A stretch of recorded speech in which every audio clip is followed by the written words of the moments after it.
Halo sobat-sobat Kedai Kehidupan. Hari ini ada tamu atau owner kita dari Kedai Kehidupan. Ada Mas Rizky, ada Mas Rubai, dan saya sendiri ada Ida. Nah, di sini kita akan cerita tentang gimana sih asal mula Kedai Kehidupan dan perkembangannya bagaimana, track record dalam menjalankan bisnis minyak ini bagaimana dan perjuangannya bagaimana, Mas. Nanti kita akan tanyakan kepada saudara-saudara kita, ada Mas Rizky ya Mas Rubai, atau nanti bisa saya jelaskan secara pribadi begitu. Mungkin dimulai dari Mas Rubai sendiri ya, bagaimana ini Mas kalau Kedai Kehidupan sendiri itu? Terima kasih sebelumnya Mas Yuda sudah bergabung di podcastnya. Saya undang bersama tim Kedai Kehidupan. Saya gini jelasin asal usul Kedai Kehidupan itu kita bermula dari selesainya dari Mas Rizky sama Mas Yuda terus setelah kuliah. Karena rencana bisnis itu kita udah mulai dari semester 3 kalau nggak salah, itu di awal mula kita mau jualan sebelah. Pokoknya waktu itu dulu isinya di otak pikiran itu tentang usaha dan usaha. Cuma kita tidak terselesaikan dengan keadaan ya kita di tempat yang berbeda, ada yang di pondok, ada yang di rumahnya paman atau keluarga, sehingga dalam kedepannya untuk waktu akhirnya tidak terjawab. Nah, di era sekarang ini awal-awal kita ada ide itu bermula kita selesainya wisuda dari Mas Yuda. Kita membangun sebuah rumah yaitu dengan namanya Kedai Kehidupan. Nah, Kedai Kehidupan ini bermula kita menciptakan adanya peluang bisnis, di antaranya ada dulu waktu sebelum minyak kita berinisiatif di beras. Nah, jadi itu di beras Mas Yuda. Oh iya, di beras itu ya Mas. Nah, kemudian kenapa kendalanya kok nggak bisa jadi di beras itu Mas? Nah, kemudian waktu di beras itu kita mencari ide lagi atau inisiatif. Ternyata kalau beras itu dampaknya itu terlalu banyak, terlalu tinggi. Mulai dari istilahnya kayak meminimalisirkan dari kerugian, karena beras itu satu cara menjaganya juga harus steril dari kutu. Kemudian kalau kita nggak jualnya secara kontinu itu akan menyebabkan berasnya menjadi rusak. Akhirnya kita beralih ke minyak. Aku salah jual sini. Terus aku nekoi aku, gede nekoi aku, gede nekoi kamu dulu cok. Kan bener loh dek. Iya, artinya kan sudah kan ini sejarah kan gitu. Kan sejarah kan kita kan mulanya bagaimana kan gitu. Pemirsa itu kan biar tahu oh berjalannya seperti itu. Oh ternyata begini ya. Oh iya. Nah, terus kenapa sih Mas kok terus mengambil minyak kan gitu? Nah, pasti kan ada inovasi kenapa harus mengambil minyak, terus kenapa enggak cari jajanan atau cari gorengan atau makanan dan sebagainya gitu. Kan inovasi minyak dan sebagainya kan kita kan perlu adanya pengetahuan kenapa dari pemirsa itu tahu gitu loh manfaat usaha, manfaat pengetahuan bisnis atau peluang-peluang bisnis dan begitu. Mungkin itu loh Mas. Gimana Mas? Ya itu tadi, karena kan dari kita itu istilahnya itu pengen untuk keluar dari zona nyaman, atau istilahnya itu kita itu punya ide dari masing-masing itu bekerja keras. Karena apa istilahnya kita tidak dari keluarga yang mampu, kita dari golongannya orang tua yang seadanya. Makanya kita sebagai seorang anak itu bisa membuktikan kepada orang tuanya. Dan dengan Gitu loh. usaha inilah kita alhamdulillah itu waktu kita menjalankan waktu grand opening itu omset meningkat sampai 20 juta. Alhamdulillahnya seperti itu. Dari Mas Rizky sendiri nih, apa kok bisa di Kedai Kehidupan sendiri? Mau awal mulanya, terus maunya keluh kesahnya sendiri itu bagaimana ini? Ya awal kan saya itu kan habis kuliah itu kan wisuda. Nah setelah wisuda itu saya masih belum punya pandangan buat pandangan apa ini? Pandangan menikah atau pandangan rumah tangga atau menikah terus kerja atau bagaimana ini Mas? nah betul kayak kerja menikah penghasilan intinya buat masa depan itu kayak belum ada. Nah setelah itu saya join ke kedai kehidupan, berharap kita itu bisa bisnis bareng, bisa nanti istiqomah, kita itu sampai tua nanti. Selain kita silaturahimnya terjalin, juga kita bisa mempersiapkan buat nanti masa depan kita juga. Nah, begitu pemirsa, di manfaat bisnis anak muda itu banyak manfaatnya. Disalin berusaha lebih awal, ada ikhtiar, ada mengurangi kegabutan atau dari zona nyaman begitu. Nah ini Mas Rubai, ini kembali ke Mas Rubai.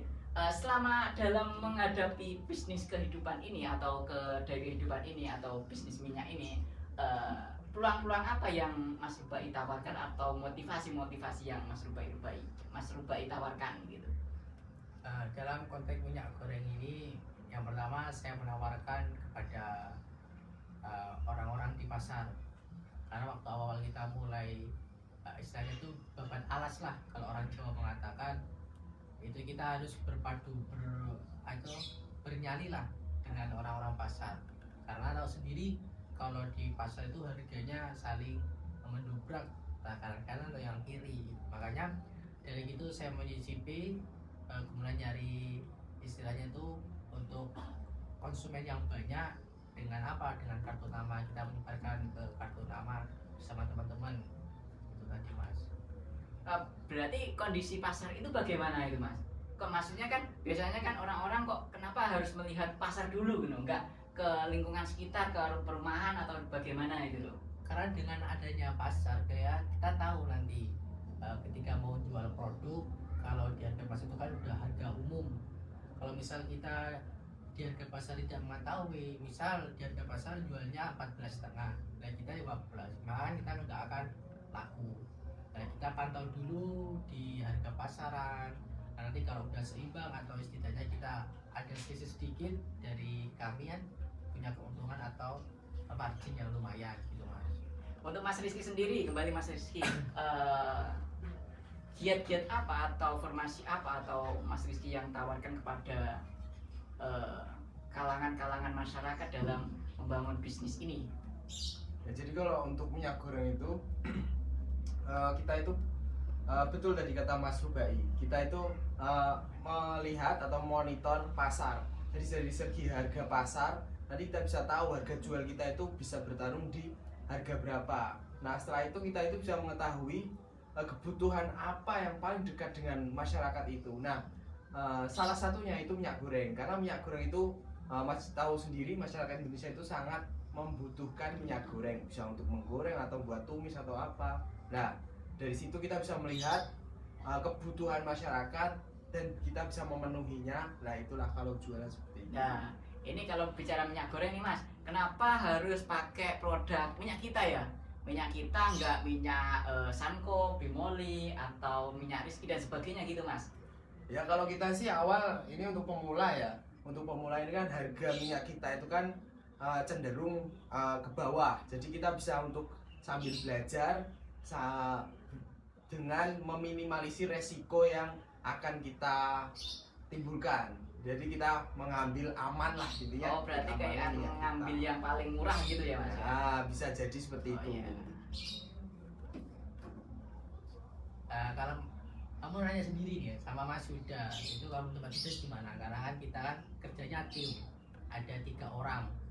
Nah kenapa kok namain kedai kehidupan? Karena kan itu tadi, kedai itu kan suatu kayak rumah atau warung.